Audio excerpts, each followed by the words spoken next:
నేను నా యొక్క ఆలోచనలు మరి నాకున్నటువంటి ఇబ్బందులు వారితోటి షేర్ చేసుకోవడం జరిగింది. వారందరూ కూడా కూర్చొని మాట్లాడి దీనికి ఒక సొల్యూషన్ తీసుకొస్తామని చెప్పారు.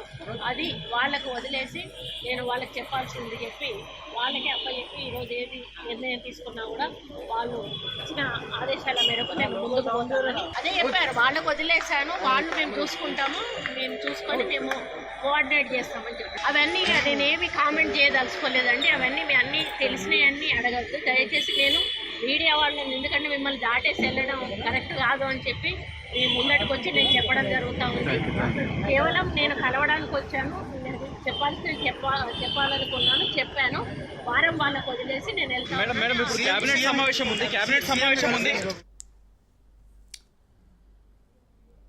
ఇదే అంశానికి సంబంధించి లేటెస్ట్ ఇన్ఫర్మేషన్ మా కరెస్పాండెంట్ రాజు సిద్ధంగా ఉన్నారు. రాజు, ఏం జరిగింది? ఆల్రెడీ మీడియాతో మాట్లాడినటువంటి మాటలు కూడా విన్నాం. కొండా సురేఖ యాక్చువల్గా లోపల జరిగింది ఏమిటి, అలాగే దానికి సంబంధించి ఎలాంటి విశ్లేషణలు వినబడుతున్నాయి రాజు?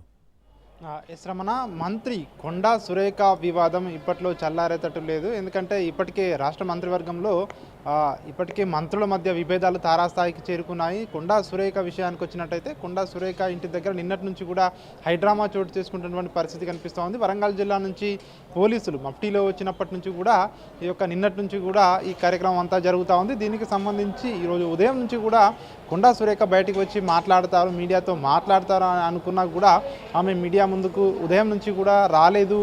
మధ్యాహ్నము ఆమెకు ఏఐసిసి ఇన్ఛార్జ్, రాష్ట్ర వ్యవహారాల ఇన్ఛార్జ్గా ఉన్నటువంటి మీనాక్షి నటరాజన్ ఆమెకు ఫోన్ చేయడం జరిగింది. మీడియాతో నేరుగా మాట్లాడకండి అని చెప్పి కూడా ఆమెతో మాట్లాడినట్టుగా కూడా తెలుస్తూ ఉంది. నేరుగా వచ్చి నన్ను కలవండి, మాట్లాడుకుందామని చెప్పి కూడా ఏఐసిసి ఇన్ఛార్జి కొండా సురేఖకు కాల్ చేయడం జరిగింది. ఫోన్లోనే కొన్ని కీలకమైనటువంటి విషయాలు చర్చించినట్టుగా కూడా మధ్యాహ్నం నుంచి కూడా ప్రచారం జరుగుతూ ఉంది. ఆ తర్వాత ఆమె నేరుగా అక్కడి నుంచి ప్రజాభవన్కు వెళ్ళడం జరిగింది. ప్రజాభవన్లో డిప్యూటీ సీఎం మల్లు భట్టి విక్రమార్కతో భేటీ కావడం జరిగింది. ఈ విషయాన్ని అంతా కూడా జిల్లాలో జరుగుతున్నటువంటి రాజకీయం కావచ్చు, అదేవిధంగా వరంగల్ జిల్లా ఇన్ఛార్జ్ మంత్రిగా ఉన్నటువంటి పొంగులేటి శ్రీనివాసరెడ్డి, ఆ జిల్లా యొక్క ఎమ్మెల్యేలు వీళ్ళందరూ కూడా ఎట్లాంటి ఏ విధంగా తనను కార్నర్ చేస్తున్నారన్న విషయాన్ని కూడా ఆమె వివరంగా వివరించినట్టుగా కూడా తెలుస్తూ ఉంది. అదేవిధంగా తాజాగా సాయంత్రం ఏదైతే ఏఐసిసి ఇన్ఛార్జ్ మీనాక్షి నటరాజన్తో భేటీ కావడం జరిగింది. ఈ భేటీకి పిసిసి అధ్యక్షుడు మహేష్ కుమార్ గౌడ్ కూడా రావడం జరిగింది. ఈ భేటీలో ప్రధానంగా ఈ జరుగుతూ ఉన్నటువంటి అంశాలన్నింటినీ కూడా వారి దృష్టికి తీసుకువెళ్ళినట్టుగా కూడా తెలుస్తూ ఉంది.